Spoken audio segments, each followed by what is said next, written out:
இந்திய தேசத்தின் பாதுகாவலனே, எல்லையில்லா பாசத்திற்கு சொந்தக்காரனே, பார் போற்றும் தலைவா, பாரதம் பெற்றெடுத்த தவ புதல்வா, நாடு நல்லா இருக்க நாளும் நேரமும் தெரியாமல் உழைக்கும் தலைவா, உங்கள் பிறந்த நாள் தேசத்தின் வளர்ச்சி நாள். திருமதி லதா சண்முக சுந்தரம், மத்திய சென்னை மேற்கு மாவட்ட தலைவர். திரு வி ரமேஷ், அட்வொகேட், மத்திய சென்னை மேற்கு மாவட்ட பொதுச் செயலாளர், அண்ணா நகர் சட்டமன்ற பொறுப்பாளர்.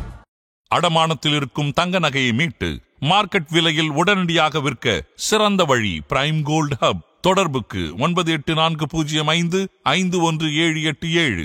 தங்கத்தை மட்டுமல்ல, உங்கள் தன்னம்பிக்கையையும் மீட்டுத் தருகிறோம். செங்கோட்டையன் உள்ளுக்குள்ள இருந்து கிளப்பிய பிரச்சனை, அதை லெப்ட் ஹேண்ட்ல எடப்பாடி பழனிசாமி அவர்கள் டீல் பண்ணியிருக்காரு. செங்கோட்டையன் அவருடைய அடிப்படை உறுப்பினர் பதவியை தவிர அவர் இருக்கக்கூடிய எல்லா பொறுப்புகளை இருந்தும் விலக்கி விட்டு ஒரு புதிய நபரை போட்டிருக்காரு. செங்கோட்டையனை கொஞ்சம் நல்லபடியாக ஹேண்டில் பண்ணியிருக்கலாம் எடப்பாடி. அந்த இடத்துல எடப்பாடியும் தவறு. அப்ப ஏன் நீக்கப்பட்டார்கள், இவர்களை சேர்த்துக்கொள்ளவே முடியாது, கட்சிக்கு பெரிய ஆபத்து அப்படின்னு ஒரு விளக்கம் கொடுத்திருந்தாலே போதுமே. அவங்க ஒரு களத்துல தோளோடு தோல் நின்று பல வருடம் பணியாற்றி இருப்பாங்க, கஷ்ட நஷ்டங்களுக்கு கூட போயிருப்பாங்க. அப்படிங்கும்போது டக்குன்னு சீட்டை கழிச்சு அனுப்புற மாதிரி, ஒரு பிரைவேட் கம்பெனியில சீட்டை கழிச்சு அனுப்புற மாதிரி நம்ம அனுப்ப முடியுங்களா? பிஜேபி இதுல கவலைப்படும்.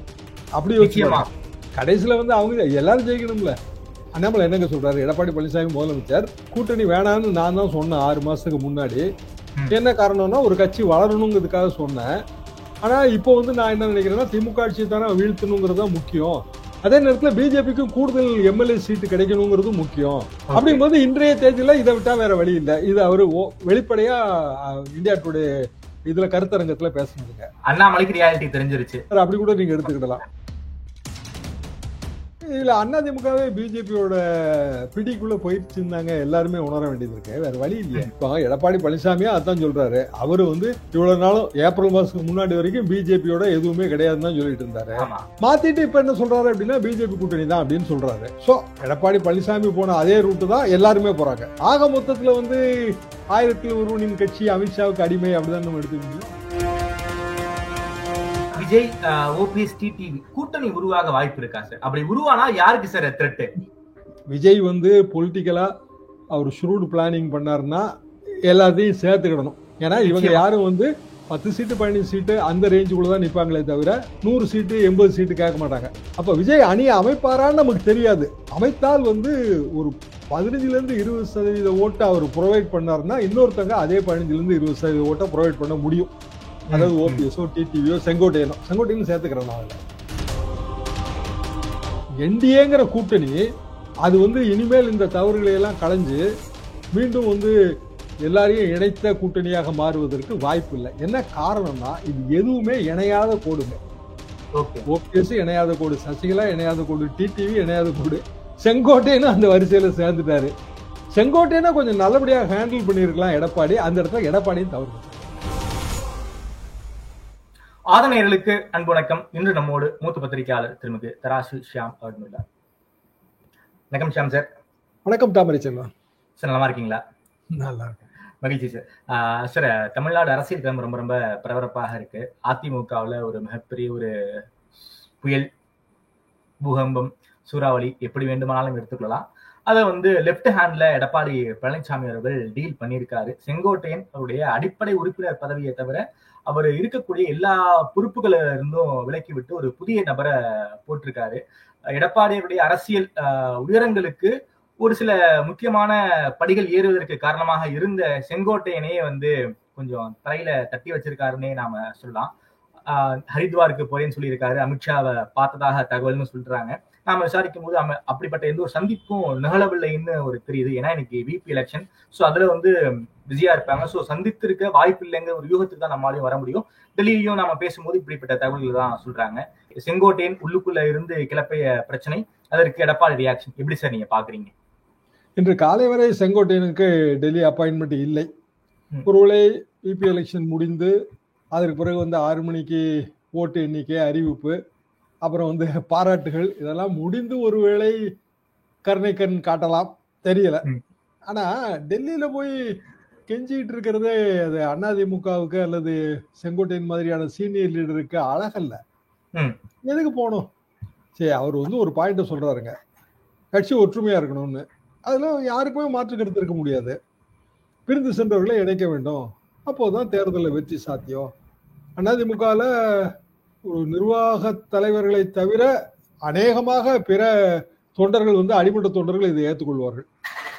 என்ன காரணம்னா ஊர் கணக்கு எல்லாத்துக்கும் தெரியும். நம்ம ஊர்ல எவ்வளவு ஓட்டு இருக்கு, அந்த ஓட்டுல 100 ஓட்டு பிரிஞ்சா 200 ஓட்டு பிரிஞ்சா 50 ஓட்டு பிரிஞ்சா தோல்வி, இதுதான் கணக்கு எப்போதுமே. அப்போ சின்ன சின்ன ஊர்கள் எல்லாம் சேர்ந்தது வந்து ஒரு சட்டமன்ற தொகுதி. ரூரல் ஏரியால இது இன்னும் ஜாஸ்தி. அர்பன் ஏரியால கூட கொஞ்சம் கால்குலேட் பண்ற கஷ்டம். ரூரல்ல பக்காவா கால்குலேட் பண்ணிடலாம். நிச்சயமா நம்ம ஊர்ல எவ்வளவு ஓட்டு கிடைக்குன்னு எப்படிங்க தெரியாம இருக்கும். அப்போ ஒற்றுமை மந்திரம் உபதேசிப்பதெல்லாம் தவறு இல்லை. நீங்க சொன்ன மாதிரி லெப்ட் ஹேண்ட்ல டீல் பண்ணதுதான் தப்பு. அதாவது இப்ப உதாரணமா அவர் சொல்றாரு எல்லாரும் ஒத்துமையா இருக்கணும், கட்சியை விட்டு நீக்கப்பட்டவர்களை சேர்க்கணும், அது பொதுச் செயலாளர் முடிவுன்றாரு. அப்ப ஏன் நீக்கப்பட்டார்கள், இவர்களை சேர்த்துக்கொள்ளவே முடியாது, இது கட்சிக்கு பெரிய ஆபத்து அப்படின்னு ஒரு விளக்கம் கொடுத்திருந்தாலே போதுமே. ஆமா, சசிகலா அவர்களை நீக்க முடியாது, வழக்கு நடத்திட்டு இருக்காங்க. ஓபிஎஸ் அவர்களை நீக்க முடியாது, வழக்கு நடத்திட்டு இருக்காங்க. வழக்கெல்லாம் அவங்க வாபஸ் வாங்கட்டும், அதுக்கு ஒரு பொதுக்குழு கூடி முடிவு எடுக்கும்னு தள்ளி விட்டுற வேண்டியதானே. ஓகே, போஸ்ட்போனிங் த ஈவில் டே தானே, அதானே அரசியல் நல்லது. அப்போ எடப்பாடி வந்து லெப்ட் ஹேண்ட்ல டீல் பண்ணிருக்காரு, நீக்கி இருக்காருன்னா என்ன சார் சொல்ல விரும்புறாரு? நிர்வாகிகளுக்கும் செங்கோட்டையனுக்கும் எடப்பாடி அவர்கள் என்ன சொல்ல விரும்புறாரு? நான் தான் இங்க சுப்பீரியர், என்னுடைய வந்து சுப்ரமசி நீங்க ஏத்துக்கிட்டு நீங்க அடிபணிந்து போனால்தான் உங்களுக்கு அதிமுக வாழ்வுங்கிற மெசேஜை வந்து எடப்பாடி சொல்ல விரும்புகிறாரா? எடப்பாடி ஜெயலலிதா மாதிரி டஃபா டீல் பண்ணணும்னு நினைக்கிறாருங்க. ஆனா உண்மையிலேயே அப்படியான ஒரு லீடரா அவர் வரல. சரி, 82ங்க ஜெயலலிதா அம்மாவுக்கு சத்துணவு அமைப்பாளர் பதவி கொடுத்தது. 81 இருந்தே அதிமுகவுக்கு வந்துருவாங்கன்னு அந்த பேச்சு அடிபட்டது. 91 வரைக்கும் 91 அந்த வெற்றியோட கூட அவங்க சீனியர் லீடர்ஸ் அட்ஜஸ்ட் பண்ணி தான் போனாங்க. உதாரணமா ஆரம்பி, காளிமுத்து, பல உதாரணம் சொல்ல முடியும். 96 தேர்தல் தோல்வி, அப்புறம் 98 தான் ஒரு பெரிய வெற்றி. அது 96-98 பீரியட்லயும் அவங்க அட்ஜஸ்ட் பண்ணி தான் போனாங்க. திருநாவுக்கரசன் தான் சண்டை போட்டாரு, போட்டி பொதுக்குழு நடத்தினாரு.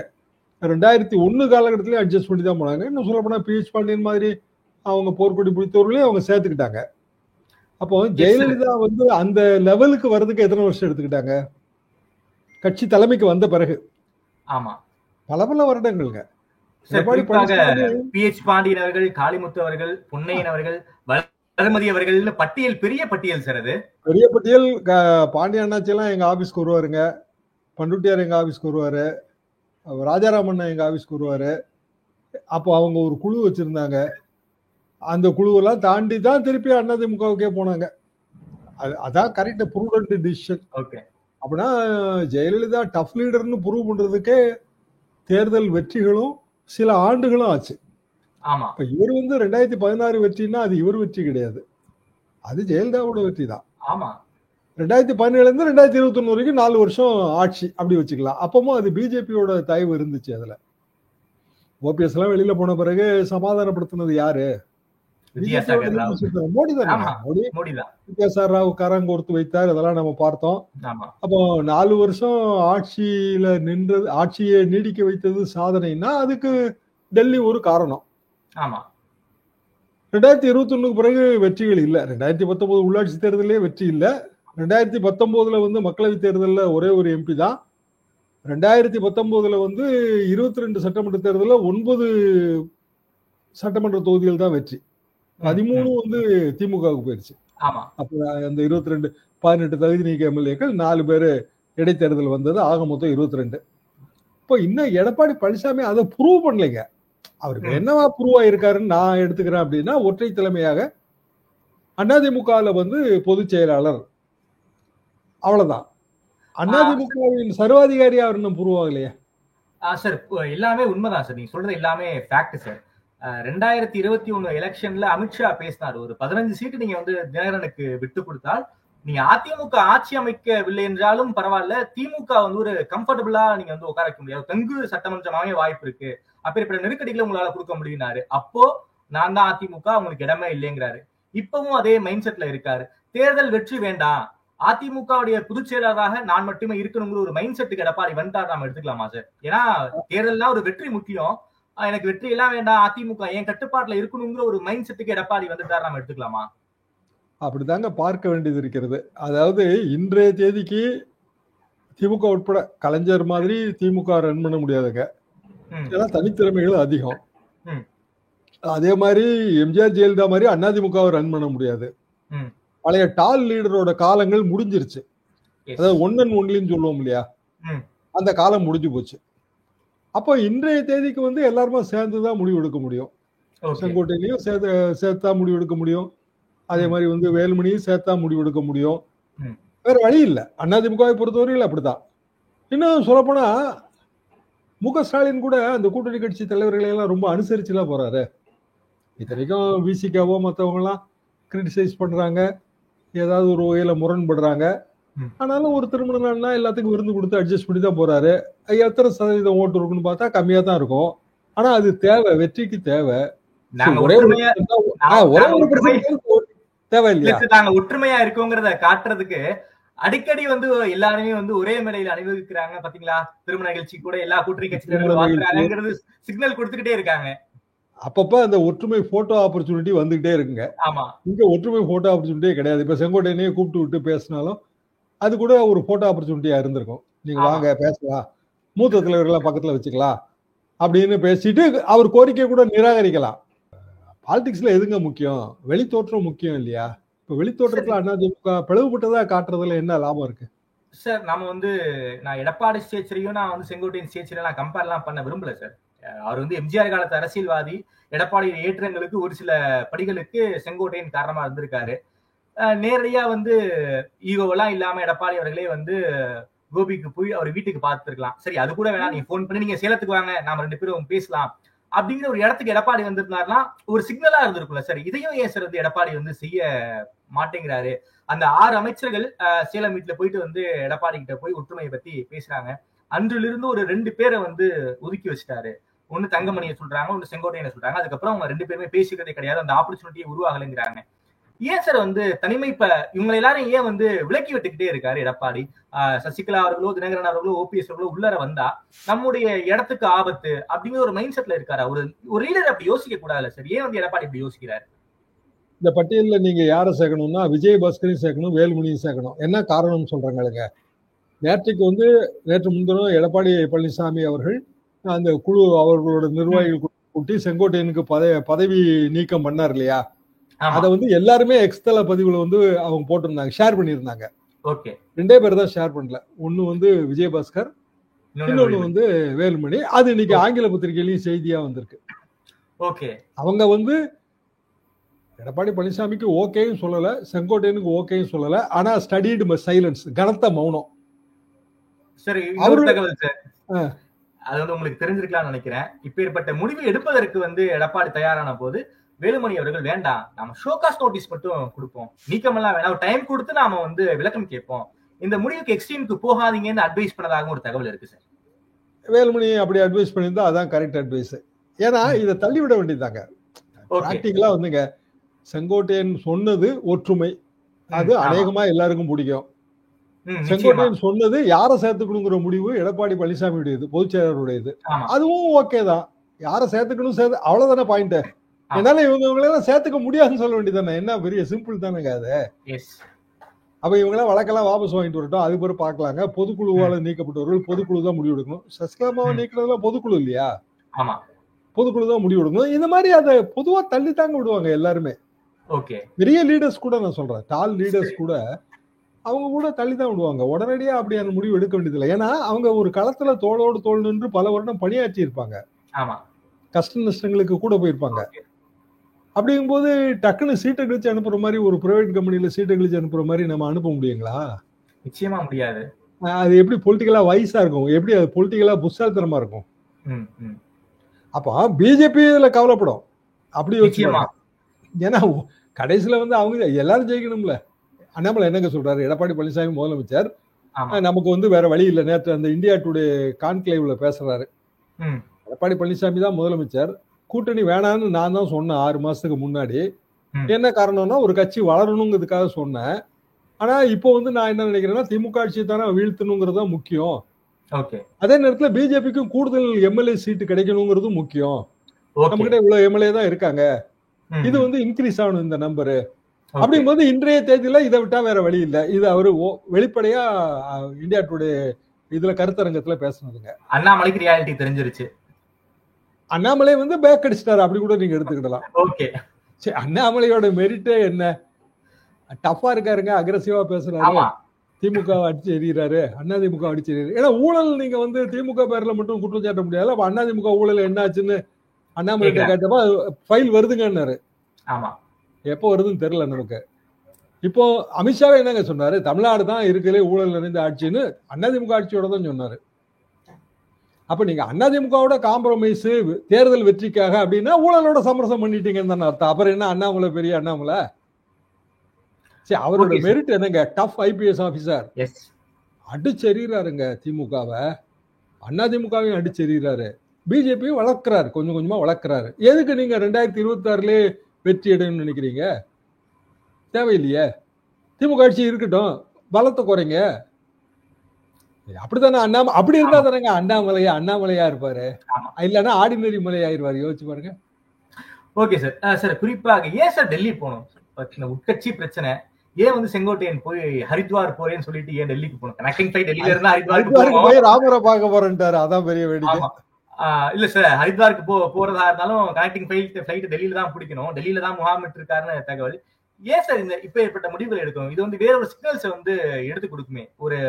ஒரு மெச்சூர்டான அரசியல்வாதி செங்கோட்டையன் அவர்கள் ஏன் டெல்லிக்கு போய் அங்க இருந்துகிட்டு ஒரு செய்தி ஆகணும்னு தான் நான் கேட்கிறேன். என்ன சொல்ல விரும்புறாரு? இல்ல, அதிமுகவே பிஜேபியோட பிடிக்குள்ள போயிருச்சுன்னு எல்லாருமே உணர வேண்டியது இருக்கு. வேற வழி இல்லையே.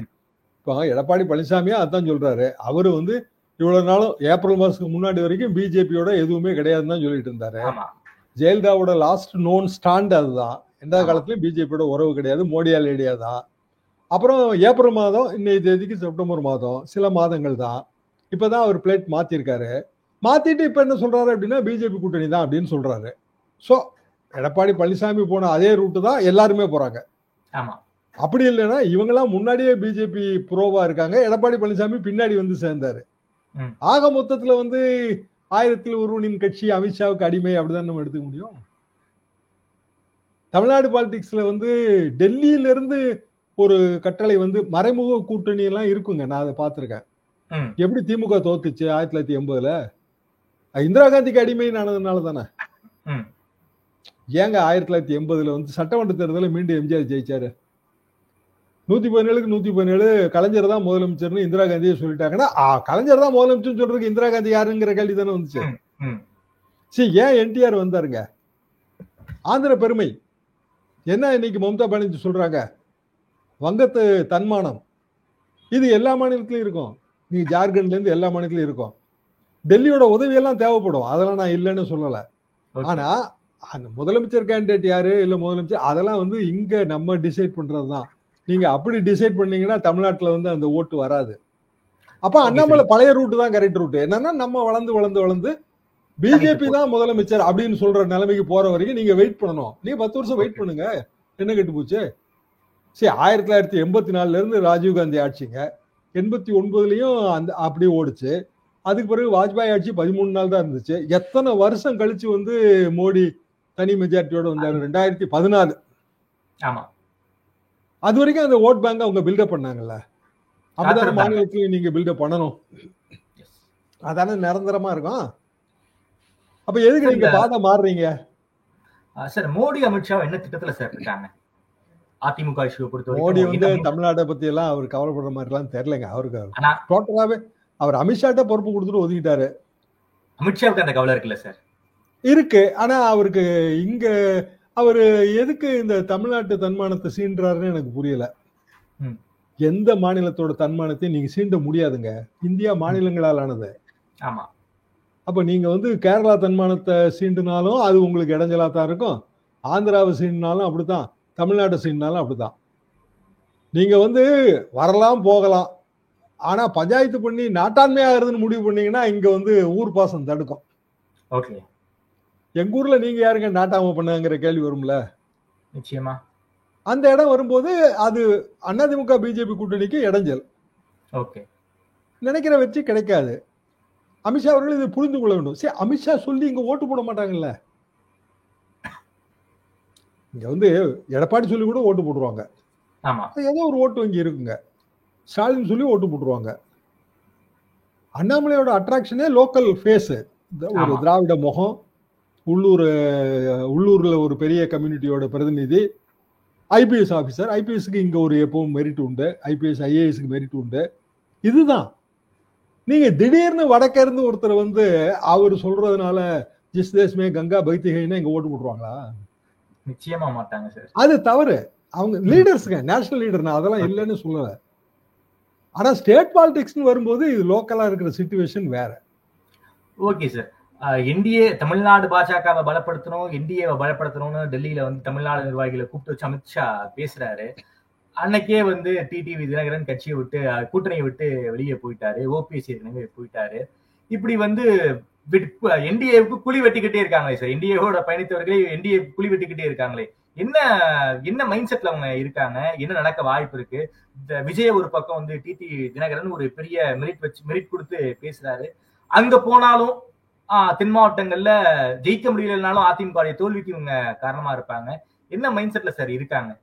இல்ல, சில தொகுதிகளை ஜெயிச்சாலே போதும்ல. இப்ப டிடிவியை பொறுத்த வரைக்கும் டிடிவியும் அவரோட சில ஆதரவாளர்களும் இருப்பாங்க. அவங்களுக்கு ஒரு தொகுதி இருக்கும். டிடிவினா தேனியோ பெரியவங்களோ ஏதோ ஒரு தொகுதி இருக்கும். எம்எல்ஏ தொகுதி தானே, எம்பி மாதிரி கிடையாது இல்ல. அப்பனா வந்து ஆவரேஜா வந்து 1.25 லட்சம் ஓட்டு போலாகணும் வைங்க. 2 லட்சமே போலாகட்டுமே. 2 லட்சம் ஓட்டுல வந்து 4 கார்னர் கண்டெஸ்ட். ஒரு 70,000-75,000 ஓட்டு வாங்கினாலே ஜெயிக்கிறதுக்கு போதும். அப்ப டிடிவி தினகரன் ஏதோ ஒரு தொகுதியில 30,000 ஓட்டு இருக்கும்ல. இருக்கும். 30,000 40,000 அது நமக்கே தெரியுமே. அதே மாதிரி அவரோட கட்சியில் இருக்கிற சில முக்கியஸ்தர்கள்ட்டே அந்த ஓட்டு இருக்கும். அப்ப அதோட விஜய் வந்து ஒரு 20,000 ஓட்டோ 25,000 ஓட்டோ கொடுத்தாலும் ஜெயிச்சிடலாங்கிற கால்குலேஷன் வரும்ல. அது எப்படி வராம இருக்குங்க? சரி, உங்க கூட்டணியில் நாங்க இருக்கோம், கடைசி வரைக்கும் நீங்க இழுத்து அடிப்பீங்க. கடைசியில எடப்பாடி பழனிசாமி லெப்ட் ஹேண்ட்ல டீல் பண்ணுவாரு. அது அப்படியே அமித்ஷா வந்து ஓகேன்றாரு. அப்படின்னா என் கதி என்ன அப்படின்னு டிடிவி நினைக்க மாட்டாரா? இல்ல ஓபிஎஸ் நினைக்க மாட்டாரா? இல்ல ஓபிஎஸ் பையன் நினைக்க மாட்டாரா? அப்படின்னா விஜய் ஓபிஎஸ் டிடிவி கூட்டணி உருவாக வாய்ப்பு இருக்கா சார்? அப்படி உருவானா யாருக்கு சார் த்ரெட்? விஜய் வந்து பொலிட்டிக்கலா அவர் ஷூட் பிளானிங் பண்ணாருன்னா எல்லாத்தையும் சேர்த்துக்கிடணும். ஏன்னா இவங்க யாரும் வந்து 10 சீட்டு 15 சீட்டு அந்த ரேஞ்சுக்குள்ளதான் நிப்பாங்களே தவிர 100 சீட்டு 80 சீட்டு கேட்க மாட்டாங்க. இப்ப அதிமுக கூட்டணிக்கு போனா அவங்க வந்து மேஜர் பார்ட்னரா இருப்பாங்க. ஜெயலலிதாவே 140 சீட்டு மினிமம். அப்படின்னா எடப்பாடி பழனிசாமி 150 160 கேட்பாரு. விஜய்க்கு அது ஒர்க் அவுட் ஆகாது. அப்போ ஒரு 30 சீட்டுக்கு கீழே எய்ம் பண்ற கட்சியை தான் நீங்க சேர்க்கவே முடியும். அகாமடேட் அப்படித்தானே பண்ண முடியும். காங்கிரஸே 117 சீட்டு கொடுத்தா திமுக கொடுத்துருமாங்க. இவர் சொன்னாருங்க, எனக்கு அது யாரு கொடுப்பா 117? இல்ல சீட்டு மட்டும் கேக்குறாங்களா இல்ல வேட்பாளரை சேர்த்து கேக்குறாங்களா? 4 ஸ்டேட்லயும் சேர்த்து கேக்குறாங்களா? இப்படி இம்பிராக்டிகலா பேசுறதாங்க நேஷனல் லெவல்ல. எப்பவுமே வாய்க்கு வந்து சொல்லிட்டு போயிருவாங்க, இங்க இருக்கோம் அதுக்கு சப்பக்கட்டு கட்டணும். இதுதான் வந்து தேசிய கட்சியோட சிக்கல். காங்கிரஸ் சொன்ன உடனே அது பாயிண்டா இல்ல, அது சும்மா சொல்றாங்க அப்படின்னு ஜனங்களே நினைக்கிறாங்க. இதே பிஜேபி சொன்னா விவாதம் ஆயிரும்.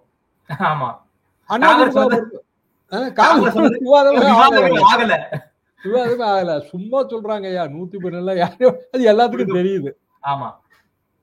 மூப்பனாருக்கு 20 சீட்டு கொடுத்தாருங்க எம்பி சீட்டு கலைஞர் 96 தேர்தல்ல. அப்பவுமே சட்டமன்ற தேர்தல் நடக்கு. அப்பனா 20 எம்பி சீட்டுக்கு 120 எம்எல்ஏ சீட்டா கொடுத்தாரு? இல்ல, 40 கொடுத்தாரு. அதுவே பெரிய அதிகம். ஜெயலலிதா விஜயகாந்த் கொடுத்த 41 அதிகம் தான் அப்பவுமே பேசப்பட்டது. அப்போ பிராக்டிக்கல் ரியாலிட்டியில வந்துங்க ஒரு 30 சீட்டு கீழே எய்ம் பண்ற கட்சிகிட்ட தான் நீங்க பேசவே முடியும். கொடுக்கறது கூட 10-15 கூட இருக்கலாம். பேசணும்ல, கூட்டணி பேச்சுவார்த்தை. அப்படின்னா விஜய்க்கான வாய்ப்பு இதுதானே, நீங்க சொல்ற கணக்கு தானே. அப்படி உருவானா யாருக்கு சார் த்ரெட்? திமுகவுக்கு த்ரெட்டா அதிமுகவுக்கு த்ரெட்டா? அதிமுக தானங்க த்ரெட். திருப்பியும் அந்த திமுக எதிர்ப்பு வாக்கு தானே பிளவுபடும். சரி, அதிமுக பிஜேபி கூட்டணி அவங்க சொல்ற மாதிரி 18, 21, 39 எல்லாம் கிடையாது. ஏன்னா 18 வாங்கும் போது அண்ணாமலையோட ஸ்டாண்டு வேற. இப்ப ஸ்டாண்டு மாறிடுச்சு. அப்படின்னா பிஜேபியோட இன்றைய ஓட்டு வங்கிங்கிறது less than 10 தாங்க. எனிவேர் பிட்வீன் 5 to 7 தான் நான் எஸ்டிமேட் பண்றேன். போன தடவை ஸ்டார் வேட்பாளர்கள், இப்போ ஓபிஎஸ் வாங்கின ஓட்டு, டிடிவி வாங்கின ஓட்டுலாம் பிஜேபி வேட்பாளர்கள் பட்டியல இருந்து கழிக்கணுங்களா? நிச்சயமா கழிச்சா எவ்வளவு வந்துடும்? எப்படி வந்து பிஜேபி 11%, 12% சொல்றது. அவங்களே 12 தான் சொல்றாங்க. ஆமா. நம்ம இன்னும் பாதி தான் எடுத்துக்க முடியும். அப்ப அதிமுகவும் போன தடவை ஏகப்பட்ட தொகுதியில் நின்றுச்சுங்க. ஆமா. இப்ப இந்த தடவை கூட்டணின்னு வரும்போது அவ்வளவு தொகுதி நிக்க முடியாதுல்ல. நிச்சயமா. சரி, தேமுதிக சேர்த்தீங்கன்னா அவங்களுக்கு கொஞ்சம் கொடுக்கணும். ஆமா. அப்படின்னா அதிமுகவும் 160 தொகுதி தான் நிக்க முடியும். அப்ப 160 தொகுதியில எப்படி அவங்களுக்கு பழைய ஓட்டு வங்கி வரும்?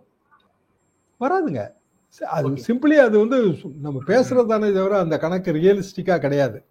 சோ எனிவேர் பிட்வீன் 25 to 30% தான் எல்லாருமா சேர்ந்து வர முடியும். ஓகே. அப்ப திமுக எதிர்ப்பு வாக்கு வங்கி முழுமையா கிடைச்சா தான் லாபம். இப்ப விஜயோட ஒரு குரூப் சேர்ந்து விஜய் வந்து அவரோட பிரச்சார பயணம் இந்த துவங்க போகுது 13ஆம் தேதி. அப்புறம் அது TV coverage, cinema star TV coverage கடுமையா இருக்கும். டிஆர்பி ரேட்டிங்காக பார்ப்பாங்க. நிச்சயமா சார். லாஸ்ட் மாநாட்டுக்கு நல்ல டிஆர்பி ரேட்டிங். அது எப்போ வரும்? சரி, விக்கிரவாண்டி மாநாட்டுல இருந்து மதுரை மாநாடு வளர்ச்சி அடைஞ்சிருக்கா, வளர்ச்சி அடையலையா? வளர்ச்சி அடைஞ்சிருக்கு. அந்த ஒரு பெர்செப்ஷன் வைஸ் வளர்ந்துருக்கு. ஆமா. மதுரையில இருந்து திருச்சி இன்னும் வளரும். ஆமா. அப்படியே வரிசையா மாசத்துக்கு ஒரு டூர் ப்ரோக்ராம் போட்டாலும் பிப்ரவரி மாசம் வரைக்கும் அவர் வந்து அவரோட பெர்செப்ஷனை வளர்த்துருவாரு. ஆமா. அப்படின்னா அந்த ஓட்டு வங்கியும் 1% 2% கூட்டிகிட்டே தான் வரும். ஓகே. அப்படின்னா நான் ஓபிஎஸ்ஆ இருந்தா நான் என்ன கணக்கு போடுவேன்? சரி, நம்ம பையனை வந்து இங்க நிப்பாட்டலாம்.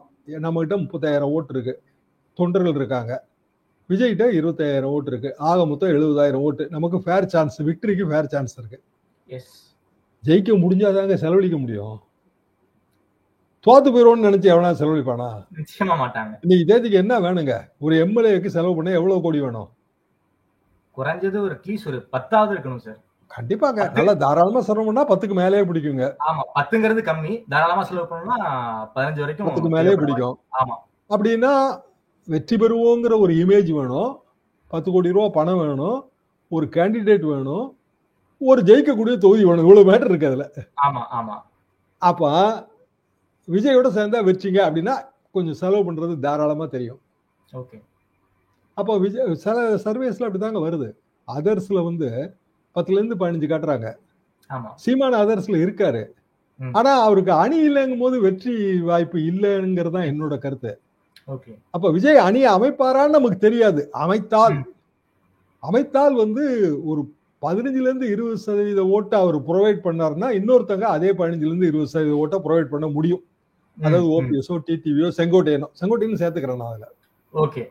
சில தொகுதிகள்ல அப்ப ஒட்டுமொத்தமா ஒரு 10 தொகுதி 15 தொகுதி கேம்பெயின் ஆரம்பிக்கும் போதே வெற்றி பெற்றுருவாங்க போல இருக்குங்கிற ஒரு இமேஜ், ஒரு பார்வை இமேஜ் கிடைக்கும் சார். சார், குறிப்பாக நயினார் அவர்களை வந்து ரொம்ப டார்கெட் பண்ணி அடிக்கிறாரு டிடிவி தினகரன் அவர். ஓபிஎஸ் அவர்களும் சரி, நானும் சரி, 2 பேரும் வெளியே போனதுக்கு காரணம் நயினார் தான். ஓப்பனா பேசுறாரு. நயினார் லோ டார்கெட்ங்கிறதுனால வந்து நயினாரை வந்து குறிவைக்கிறாரா டிடிவி தினகரன் அவர்கள்?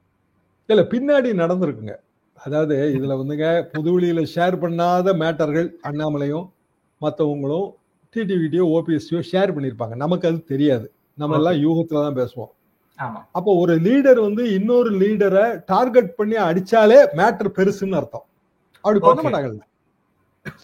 ஒரு லீடருங்க முன்னொரு லீடரை பத்தி வேற கட்சி லீடர், தன் கட்சியில இருந்து போனவர் தான், அதிமுக காரர் தான், அழித்தவர் தான். அவரை டார்கெட் பண்ணி அடிச்சா வந்து மேட்டர் பெருசுன்னு அர்த்தம். அப்ப அடிப்பதன் மூலமாக அந்த மேட்டர் வந்து போய் சேரட்டும் அப்படின்னு நினைக்கிறாரு பிஜேபியோட மேலிடத்துக்கு. அப்போ ஓபிஎஸ் போனது, டிடிவி போனது, என்டிஏ வந்து வீக்கன் ஆனதுங்கிறது நயினார் நாகேந்திரனோட நிச்சயமற்ற ஸ்டாண்டு. ஏப்ரலுக்கு பிறகு தானே இவ்வளவு நடக்குது. அண்ணாமலை போய் நயினார் வந்த பிறகும் கூட எடப்பாடி பழனிசாமியே முதலமைச்சரானா அதை பற்றி எல்லாம் ஒன்னும் பெரிய விஷயம் இல்லைங்கிற மாதிரி தான் இவங்க பேசிட்டு இருந்தாங்க. காஞ்சிபுரம் கூட்டத்துல ஓபிஎஸ் என்னங்க சொன்னாரு? எல்லா தியாகத்துக்கும் நான் தயார் தானே சொன்னாரு. அப்போ வந்து திமுக ஆட்சியை வீழ்த்த வேண்டும், எல்லா தியாகத்துக்கும் தயார், அவ்வளவுதான் பாயிண்ட் அதுல. அப்படி இருக்கும்போது இயல்பாக இப்போ நயினார் நாகேந்திரன் தான் இதுக்கெல்லாம் காரணம்னு அவர் சொல்வதுங்கிறது ஏதாவது ஒரு வகையில உண்மையா தான் இருக்குங்கிறதா என் கருத்து. அதாவது பொதுவா பார்த்தா என்னது நினைக்கிறோம், தேசிய கட்சிங்க, மாநில தலைவர் என்னங்க அந்த முடிவு, அவர் பேர்ல என்னங்க தப்பு இருக்கும், அமித்ஷா சொன்னா அது இப்படி நடக்கும். அமித்ஷா ஏன் வந்து சொல்லலைங்கிற கேள்வி வருது இல்ல. அமித்ஷா சொல்லிருக்கணுங்க. அவர் வந்து பெரிய அளவுக்கு ஒரு டஃப் பார்கெனர், அவர் சொல்லிருக்கணும்ல. 2021 சொன்னதும் நமக்கு தெரியும்ல.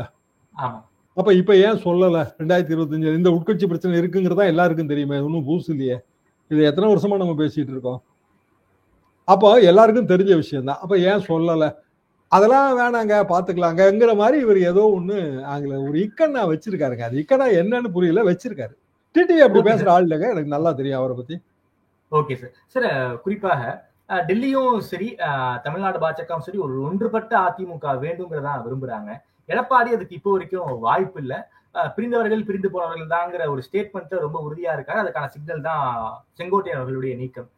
இப்படியே போனுச்சுன்னா இந்திய கூட்டணிக்கு ஒரு மிகப்பெரிய வெற்றி வாய்ப்பு இல்லைன்னு டெல்லி தலைமைக்கும் தெரிய வாய்ப்பு இருக்கு. டெல்லி தலைமை என்ன பண்ணா, கடந்த காலங்கள் என்ன பண்ணாங்களோ அதே மாதிரியான ஒரு வேலையை வந்து இப்போ செய்ய வாய்ப்பு இருக்கா? ஏன்னா வெற்றிக்காக இப்படி செய்ய வாய்ப்பு இருக்கா? ஒரு ஒன்றுபட்ட அதிமுகவை உருவாக்கவும் ஒரு பலமான ஒரு என்டிஏ கூட்டணியை உருவாக்கவும் டெல்லி எதுவும் ஒரு பிளான் பண்ண வாய்ப்பு இருக்கா? பீகார் எலெக்ஷன் இருக்கு, அதை முடிச்சுட்டு தமிழ்நாடு இவங்க கான்சென்ட்ரேட் பண்ண வாய்ப்பு இருக்கா? எந்த பிளானும் பண்ண மாட்டாங்க. நான் அறிந்த தேசிய தலைமைகள் எல்லாமே இப்படிதாங்க இருக்கும். காங்கிரஸ் கட்சியில எவ்வளவோ பார்த்துருக்காங்க. இதே மாதிரி தான் இருப்பாங்க. மூப்பனாரை கொண்டு வருவாங்க. மூப்பனாருக்காக பயங்கரமா ராஜீவ்காந்தி பிரச்சாரம் பண்ணுவாரு. அப்புறம் 4-5 மாசத்துலயே பேக் அடிச்சு அப்புறம் அதிமுக கூட்டணிக்கே வந்துருவாங்க. என்னன்னா டெல்லிக்கும் மாநில தலைநகரங்களுக்குமான இடைவெளி வந்து அதிகமாயிட்டே இருக்கும் அரசியல்ல. டெல்லி, உத்தரப்பிரதேசம், பீகார் இதெல்லாம் வந்து அவங்க டக் டக்குன்னு பாத்துருவாங்க. ஏன்னா அவங்களுக்கு அந்த லோக்கல் பாலிடிக்ஸ் தெரியும். அமித்ஷாவுக்கு எந்த பாலிடிக்ஸ் தெரியும்னா குஜராத் தெரியும், உத்தரப்பிரதேசம் தெரியும், பீகார் தெரியும், ராஜஸ்தான் தெரியும். தமிழ்நாடு தெரியுமா, கேரளா தெரியுமா, ஆந்திரா தெரியுமா, தெலுங்கானா தெரியுமான்னு கேட்டா அன்பார்ச்சுனேட்லி தெரியாது. அப்ப அவங்க லோக்கலை தான் நம்பணும், வேற வழி கிடையாதுங்க. அதாவது ஒரு தேசிய தலைவருக்கு எல்லா மாநில பாலிடிக்ஸும் தெரியணுங்கிற அவசியமும் கிடையாதுதான். அந்த இடத்துலதான் நயினாரோட ரோலை வந்து டிடிவி கொஸ்டின் பண்றாரு. சார் அண்ணாமலைக்கு வெயிட்டேஜ் கொடுத்து பேசுறாரு சார். இதையும் என்ன காரணம்னா அதான் ஏப்ரல் வரைக்கும் அவரு தானங்க இருந்தாரு. இந்த கூட்டணியில அவர் நீடிச்சு போச்சு. வெற்றிக்கு பிறகு அதிமுகவே அண்ணன் கைக்கு வந்துரும் சொல்லி டிடிவி சொன்னாரு. பேசினாரு. அண்ணாமலையோட பழைய ஸ்டாண்டு நான் எல்லா காலகட்டத்திலயும் நான் அது சரின்னு தாங்க சொல்லியிருக்கேன். என்ன காரணம்னா ஒருத்தர் வந்து தான் கட்சி பலமா இருக்கணும், அது எந்த கூட்டணி தயவும் இல்லாம ஆட்சியை பிடிக்கணும், வருஷம் ஆனாலும் பரவாயில்லன்னு சொல்றதுல தவறு கிடையாது. ஓகே, அதை நோக்கி தான் அவர் டிராவல் பண்ணாரு. அவருக்கும் அதுல வந்து பொலிட்டிக்கல் அட்வான்டேஜ் இருந்தது. அவரோட சுய அடையாள அரசியலும் கூடுச்சு. இப்ப எல்லாமே பேக் அடிச்சு பழைய நிலைமைக்கு போயிட்டாங்க. நயினார் வெர்சஸ் அண்ணாமலைங்க. சுய அடையாள அரசியல அண்ணாமலை கையில எடுத்து மேல போனாரா இல்லையா? நிச்சயமா போனாரு. நயினாரால போக முடியுமா? அது வாய்ப்பு இல்லைங்களே, ரொம்ப கஷ்டங்க. என்னன்னா தமிழ்நாடு தழுவிய தலைவராக அவர் வர்றதுக்கே இன்னும் பயங்கரமான காலகட்டம் முடிக்கும். செங்கோட்டையனும் வர முடியாதுங்க. எடப்பாடி பழனிசாமி வந்துட்டாரு, ஏன்னா அவரு டிராவல் பண்றாரு, எல்லாம் செய்யறாரு, அது வேற. அப்போ என்டிஏங்கிற கூட்டணி அது வந்து இனிமேல் இந்த தவறுகளை எல்லாம் களைஞ்சு மீண்டும் வந்து எல்லாரையும் இணைத்த கூட்டணியாக மாறுவதற்கு வாய்ப்பு இல்லை. என்ன காரணம்னா இது எதுவுமே இணையாத கோடுங்க. ஓபிஎஸ் இணையாத கோடு, சசிகலா இணையாத கோடு, டிடிவி இணையாத கோடு, செங்கோட்டையனும் அந்த வரிசையில சேர்ந்துட்டாரு. செங்கோட்டையனை கொஞ்சம் நல்லபடியாக ஹேண்டில் பண்ணிருக்கலாம் எடப்பாடி, அந்த இடத்துல எடப்பாடியும் தவறு பண்ணிட்டாரு. ஓகே சார், ரொம்ப நன்றி சார். குறிப்பாக தமிழ்நாடு அரசு தொடர்பான பல்வேறு கேள்விகளுக்கும் உங்களுடைய அனுபவங்களின் வாயிலாக ஒரு மிகப்பெரிய விரிவான விளக்கத்தை கொடுத்துருக்கீங்க. எனக்கு கொடுத்து பேசியமைக்கு நன்றி சார்.